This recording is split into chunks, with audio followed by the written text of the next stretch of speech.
Hi, I'm Adam Kubert and I'm a comic book artist. Currently, I work exclusively for Marvel, where I've spent the majority of my career. At this point, I feel like I've drawn most of the characters in the Marvel universe, including Hulk, Ghost Rider, Fantastic Four, and Spider-Man, just to name a few. But I'm probably best known for my work on the X-Men books and notably Wolverine.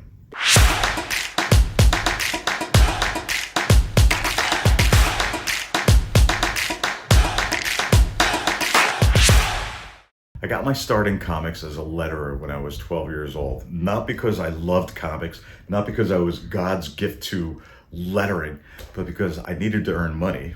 And I had my eye on this blue Honda SL70 dirt bike at Slager's Forbes in New Jersey. This wasn't an opportunity that was open to most kids, but my father happened to be Joe Kubert. In addition to being a popular comic artist from the Golden Age, my dad wrote, lettered, colored, and edited books for DC Comics. He was famous for his war comics, such as Enemy Ace and Sergeant Rock, both characters that he created for DC. Some of the characters he also drew were Tarzan, Batman, Flash, Hawkman, Hawkgirl, most of the DC characters. In his later years, he focused on more personal stories that he created, such as Yussel, Jew Gangster, and Facts from Sarajevo. Okay, so funny story. When I was 12 or 13 years old, I went on a game show where celebrities would guess your occupation. The game show was called What's My Line?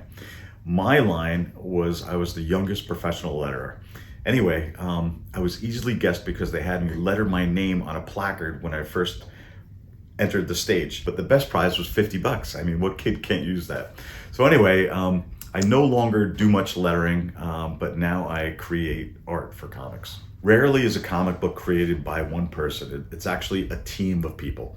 There's a writer to create the script, an artist to pencil and ink the art. There's a colorist, a letterer, and an editor to manage the whole process. As the artist, my job generally begins once the script has been approved by editorial. I begin my process by reading the story a few times. I make some notes, questions I have for the writer, questions that I have for the editor, characters I'm not familiar with because God knows there's a lot of characters in the Marvel Universe. But that said, scripts are generally written in one of two ways. The first way is what's known as a full script, where the writer is describing what happens panel to panel. Finished dialogue is usually included in the script.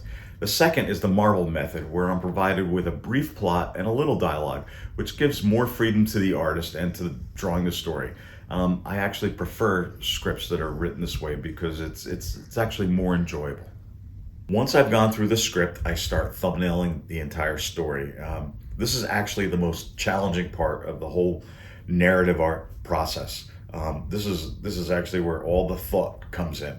This is a stage where I figure out how I'm going to tell this particular story. So I do my thumbnails on letter size 8.5 by 11 paper, and I keep them very loose. I use them as a roadmap rather than a layout. I leave in notes along with different solutions. I don't erase anything, and I keep everything. Sometimes what the writer has written doesn't transpose clearly into pictures. A lot of times it doesn't transpose clearly into pictures. He has an idea on how he sees the story, and by the time I try to draw it, it doesn't quite work. This is actually the stage where I'll discover if there are any adjustments that I need to make in the story. I like to complete the thumbnails for all 20 pages of the book up front. I find it easier to work on the pages when I have a clear vision of the entire story. By beginning with thumbnails, I'm able to get that dirty first draft out, done right away. I don't get hung up on making things look good while capturing the ideas I want to get down as quickly as possible.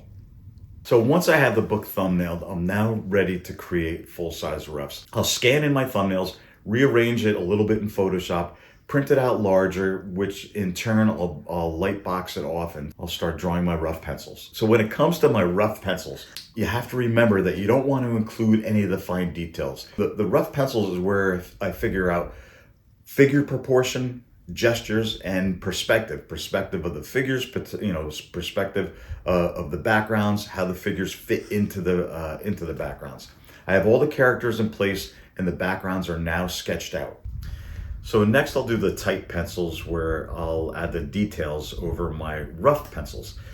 Basically I'm just tightening everything up and clarifying the drawing. I'll also play with rendering and lighting at this point. In the past, when, 15 years ago actually, when I would work with an inker, I would pencil very tightly so he knew exactly what I wanted. But now that I do my own inks, I can leave a lot of the detail out and just fill it in when I ink it myself. So the last stage of the whole process are inks. The inks are done over the pencils. The pencils are erased. All the work that we put in, that I put in at that point are gone. So the inks are made with either obviously pen and ink, brush and ink, markers to create a high contrast image that will be colored. Many people do inks digitally now. I usually do both depending on the page. I'll complete the art conventionally, and then I'll work on a scan of it and mess with it a little more in Photoshop. Each stage allows me to tweak the art.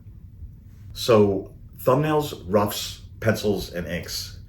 The whole idea is that I work in multiple passes. As I go through the stages, each stage of completion gives me an opportunity to see the work again with a fresh eye. If I ever get stuck on something, I move on.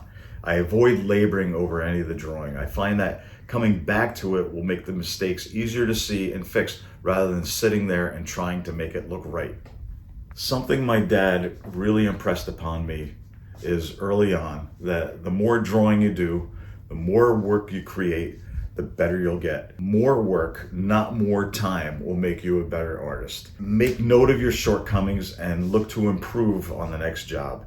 Don't worry about what it is you have in front of you. You're gonna make mistakes, get past it, and you'll get better as you work more. So a little advice. When you're busy with deadlines, it's really easy to lose sight of your own personal goals. I think it's important to take time to reflect on what it is you want to accomplish as an artist and what you need to do in order to improve.